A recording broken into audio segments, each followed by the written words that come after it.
It has been a while, definitely a while. Let me tell you, been a couple weeks since we last talked college football on this channel, and let me tell you, the CFP has been set. Alabama, you are not in. Miami, also not in. Of course, a lot of discussion is going to come from the ACC championship in which Clemson beat SMU off of a walk-off field goal. The rest of the field was already set, to be quite honest with you. It was just that one outlier, this past couple weeks ago, a couple Saturdays ago now, you know, it was that one outlier that, was the committee going to put SMU out for playing in this, ACC championship, or were they going to not be penalized at all? And because of their 11 wins, they were going to be in regardless. And I think we are heading in the direction where I think we're probably going to move the season back, a week, at least find a way to get conference championships kind of out of there, in a way, because ultimately playing in them serves no purpose anymore, and we do it similar to the FCS, where, we can actually have, playoff kind of, be a playoff, but we'll see. We will see. I think, we can move. And again, my solution to this is very simple. You move Army maybe to the first week of December. Then you have, round one, round two, on those second and third Saturdays, maybe even the fourth Saturday too for,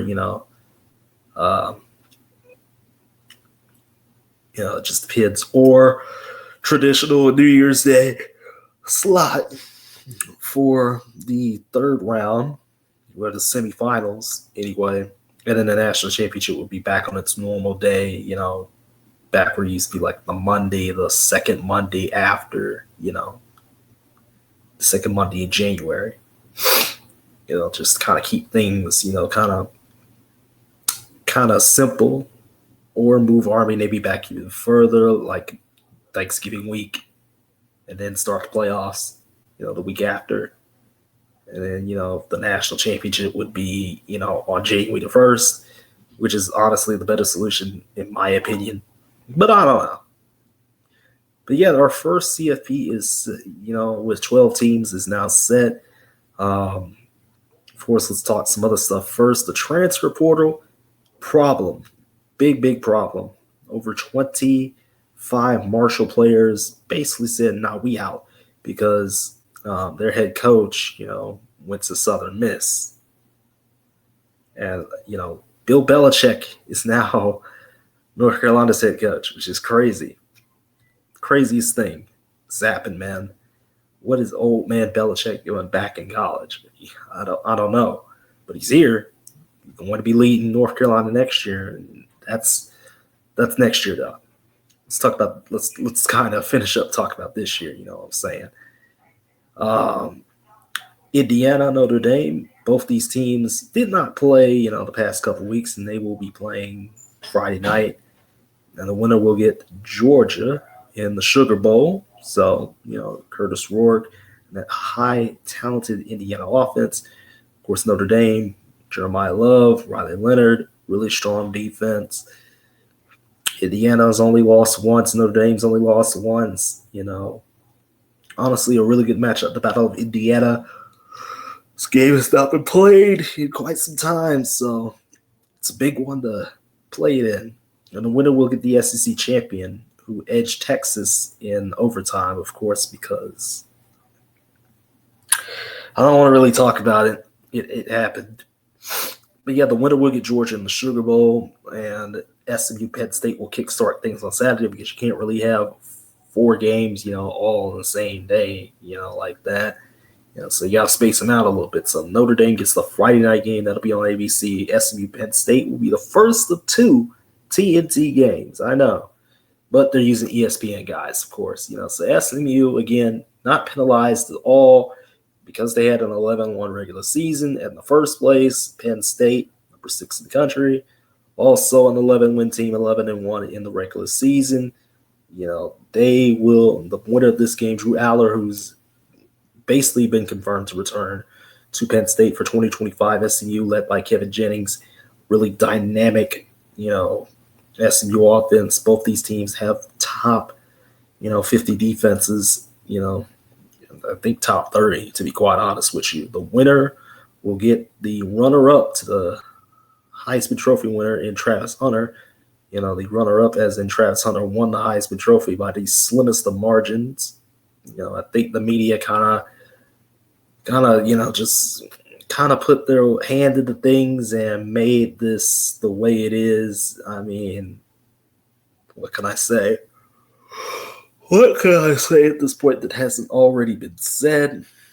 I don't think Penn State is strong enough to go all the way to the, the national championship. But again, a lot of these teams aren't. But hey, the 12-team playoffs is supposed to be fun. So let's hope this is fun.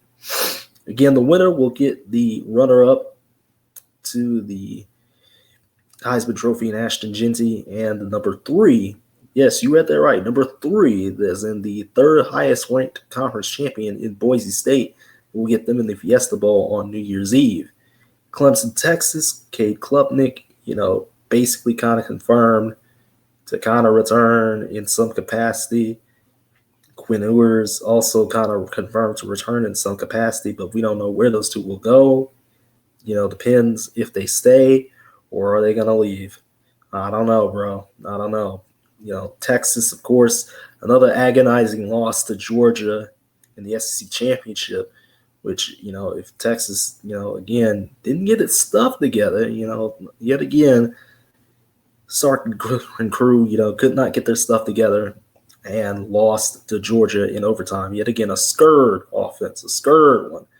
And Dabo Swinney, he was, just like he's ecstatic just being here. Because again, like a month or two ago, he was whining and crying and moaning and groaning that he didn't think, all these SEC teams deserved to get into the playoffs. Well, there's not many SEC teams in this playoff. I'm not going to lie to you. It's not many, just 3. But yes, really good matchup, to be quite honest with you. Clemson has a pretty interesting offense. It's been kind of sputtering lately in some capacity, but hey, Texas, of course, a strong contender to get back to the national championship this year, and I think they may do that. The winner will get Cam Skattebo, who did not get invited to New York. And the Arizona State Sun Devils, the number 4 seed in the Peach Bowl, which is a weird destination, but it's the destination that just roll with it. Just roll with it. And then Tennessee, Ohio State will be the ABC nightcap. Of course, Clemson, Texas, also on TNT. Tennessee, Ohio State, the winner gets Oregon. Can Ohio State, with Ryan Day, can they finally get a big win? Can Tennessee kind of overcome that, Nico Imaiava, he's been pretty inconsistent this entire season, to be quite honest with you, but Dylan Sampson has been working, teams throughout the year, all season long. Honestly, the best matchup of these 4, to be quite honest with you. And again, the winner gets Oregon in the Rose Bowl. Will Ohio State get a rematch with Oregon, or will Tennessee use, a pretty good defense, to take down an Ohio State team that, has also been pretty inconsistent in my eyes? I just don't see this Ohio.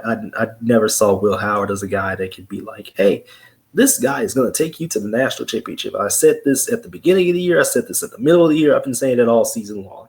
I just don't see it. Ohio State got humiliated by Michigan to the point where, we're going to try and ban placing flags on people's logos at the 50-yard line. That's how bad it's gotten.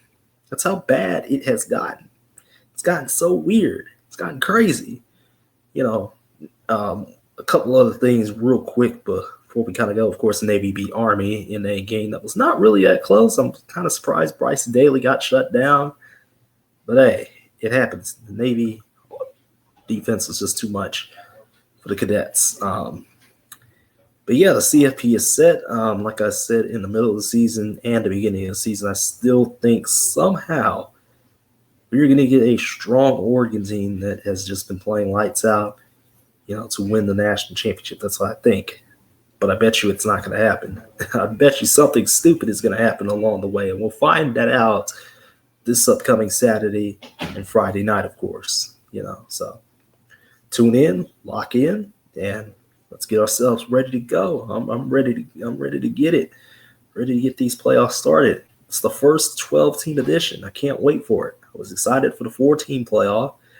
I honestly am not as excited, but I'm still, I'm warmed up to it now. It's kind of like the NFL with the 14 teams in the playoffs. I'm warmed up to the idea of a 12-team playoff. I think it's still stupid, but I'm warmed up to the idea, and we're probably going to have some fun with it. So let's have some fun. Let's watch these 4 games this upcoming weekend. Can't wait for all of them.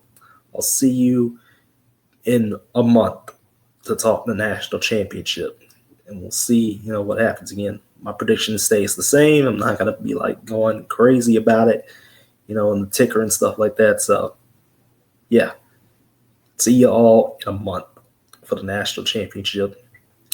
Can't wait to see, talk about, who wins that. So yeah, I'm not going to make a bracket or anything like that because I already said what I was going to say about who's winning the national championship. I don't feel like doing that. So yeah, that'll do it. Good night. I'll see you tomorrow to talk the NFL. I'll talk some flexes and some craziness and other stuff. Typical NFL stuff.